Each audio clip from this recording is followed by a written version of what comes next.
Hi guys, my name is Marissa. I created this channel because I want to talk to you guys and maybe create some sort of a support group for PCOS. I'm going to have other things on the channel, but this is one of the big things that I really wanted to get out there. And a lot of people might even have it and they don't know it. And I never even knew anything about PCOS when I was younger, when I was in my teens. Um, Even when I started noticing issues when I turned 18, I did not know anything about PCOS. I had to do research and look into it, and then of course I had to go to a doctor and talk to them about it and let them do all the blood work and all the tests and everything to tell me that that's what I had. PCOS is polycystic ovarian syndrome. For those of you who don't know, it means that you get um, cysts on your ovaries, a bunch of little cysts, and they basically stop you from ovulating. They mess with your whole female fertility cycle, at least for some. It's kind of hit or miss because some people who I've talked to who have PCOS actually do not have most of these issues. They just have PCOS. But uh, PCOS has a lot of the things that can lead you to talk to your doctor about it is if you start noticing you have mustache and beard going with acne, um, the hair loss, and you'll start noticing that your cycles usually either get slower and longer and farther apart, or some people get them more frequently, longer, and yeah, they basically just live in a pain, a constant pain because their hormones are so out of whack that they have to go to the doctors and figure out exactly what it is that's wrong so that they can get it back in cycles. Some women get bad enough that they have to have surgery procedures. Um, my experience with PCOS is I I've been trying to have a child for 7.5 years now. Still hasn't happened. I've had 4 miscarriages, um, irregular periods. My cycles are, they used to be once or twice a year. Since I started going to a doctor and I started trying to change up my diet and my medicines and I'm more conscious about it, I have noticed that they've gotten better. They're like 60 to 70 days apart. Um, when I take the medicine on a routine basis where I do it exactly like I'm supposed to be doing it and I stay on top of it, my cycles get to be about 34 to 40 days. Um, Acne, I don't remember if I mentioned that or not yet, but you, a lot of people get acne a lot worse than I do. I guess in a way I'm lucky. I get it all around here mostly. Yeah, so I had to learn to start doing face washes and acne treatments. I did notice that they get like a lot worse when my hormones are going up and I'm about to start a period, um, which is kind of normal because when you're pregnant, your hormones are all out of whack and you kind of start getting acne and stuff too. Um, but yeah, I wanted to create some sort of support group where we could all be together in it. Fertility plays a huge part with PCOS. I never knew it would. I always thought that because up until I turned 18, my periods were completely normal. I didn't have any issues. They were like on the dot. I knew exactly when they were going to start.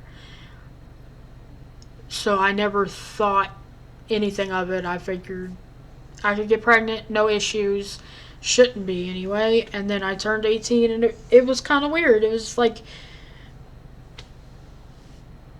as soon as I turned 18 was when I started noticing the issues, and they just got worse and worse and worse. Um, PCOS has a lot of things connected to it. Depression, anxiety, fatigue, all of this stuff, which when you see it one on one, like just one next to the other, you think, oh, okay, so I'm just going through something, or maybe it's just, stress, or that's why a lot of people don't realize that it's PCOS until it gets to be where they're trying to have a kid and they notice they can't have a kid. It's because they don't realize that with PCOS you have all of these other things that are connected to it. It's not just a four-letter symbol for some cysts that don't do anything but sit in your body. No, it's all connected. Um, I take this. This came from my cousin has PCOS. She's a little bit older than I am. She actually was lucky enough that she got her cycles and everything. It all tracked up to where she got pregnant. She actually did have a kid. I'm super happy for her. I'm glad she's the one that got me into all the reading it on PCOS, and she helped me with everything, and she talked me through it, and she was probably the biggest support for me for PCOS, and that's including my doctors. Um, she was the first one that introduced me to this.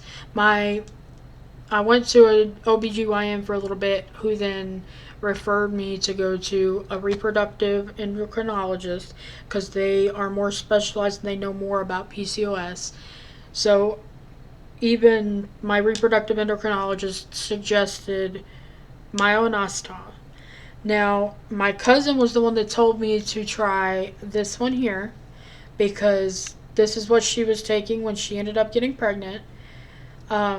It's Intimate Rose, it's myonostal and dechironinostal with ashwagandha, I think I said that right, and vitamin D3 in it. When I started going to the doctors, I actually did find out that my vitamin D was critically low. Part of that might be with my genetics, because I think that my parents had to take vitamin D also. But when they ran all their blood tests and stuff, they said, yeah, we need to get you on something. I think that they did have me taking a prescription one for a month. And then they told me to just take the stuff from the store.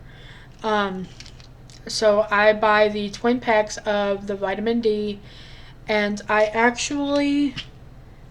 they told me to take 2 for like a week or 2 to get it into my system and get it working, and then I could just go down to 1. But I have actually stayed on 2 because I feel like it's been working really good.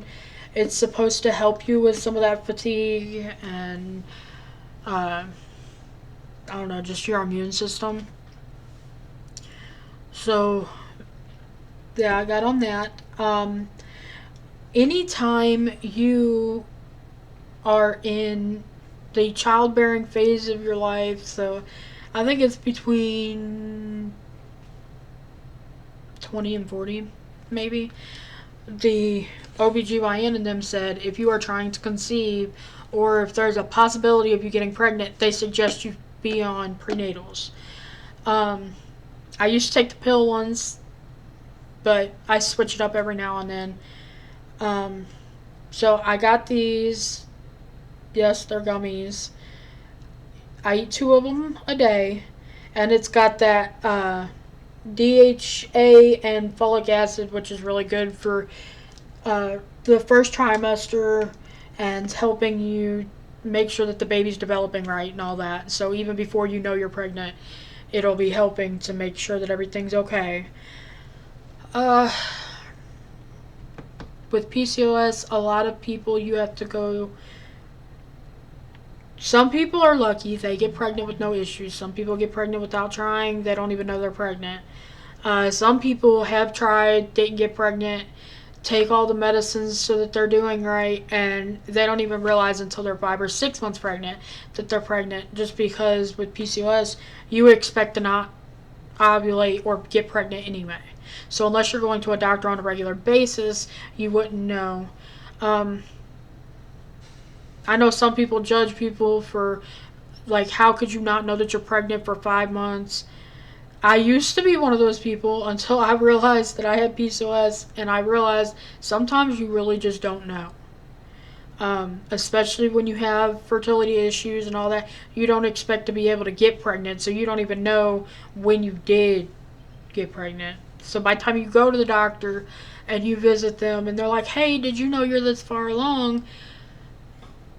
You're shocked because you had no clue.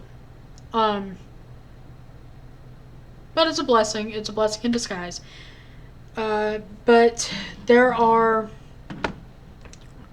to my knowledge, there are 3 different things that reproductive endocrinologists go through if you are trying to get pregnant.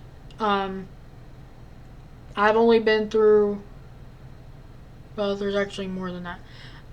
I've been through one of the processes. I haven't went through all of them yet. The first process and the one that they talked me through was IUI,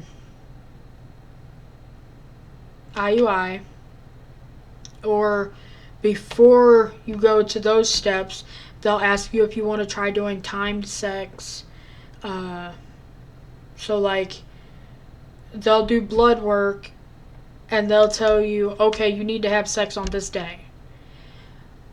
It's basically the same thing as having ovulation kits at the house. However, PCOS, I have been told that it kind of doesn't work for some people with PCOS, because with your hormones being so off, you don't know that you're gonna ovulate, and sometimes it'll give off a fake reading because your hormones are so difficult to track. IUI, and with IUI, they told me that you have an option. You can do,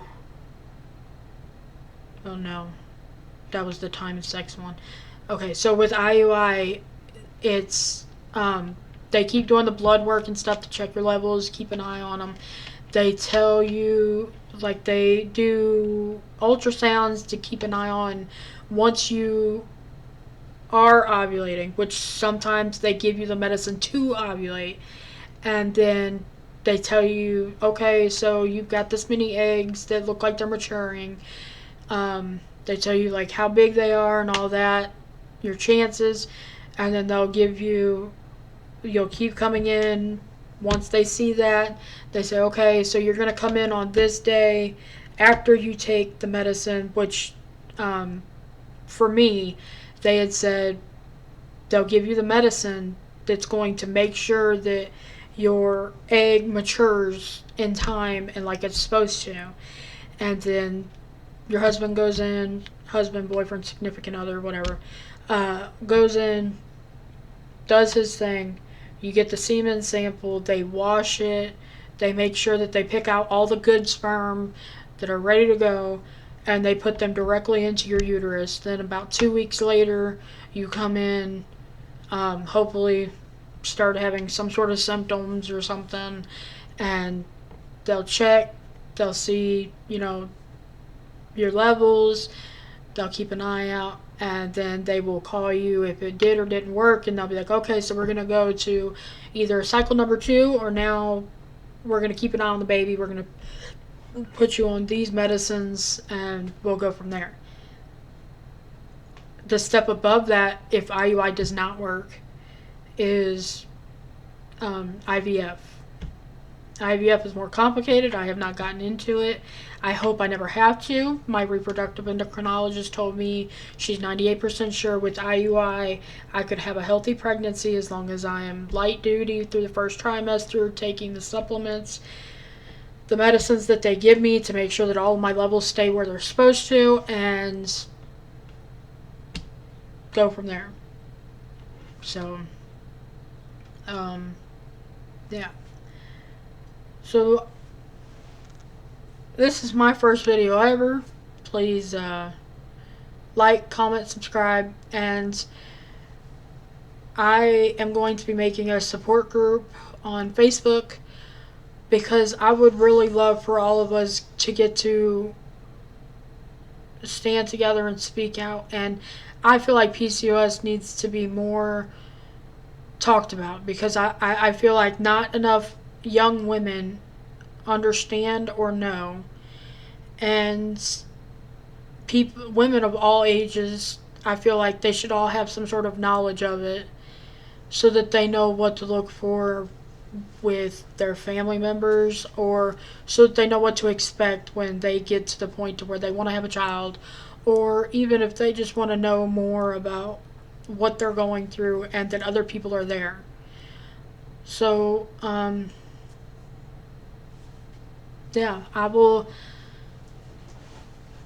um, I will put in the comments or put in the description the link to the Facebook today or tomorrow. And I just want us women to stick together, and I want us to know more about ourselves, more about our bodies. So thank you for watching, and everybody have a great night.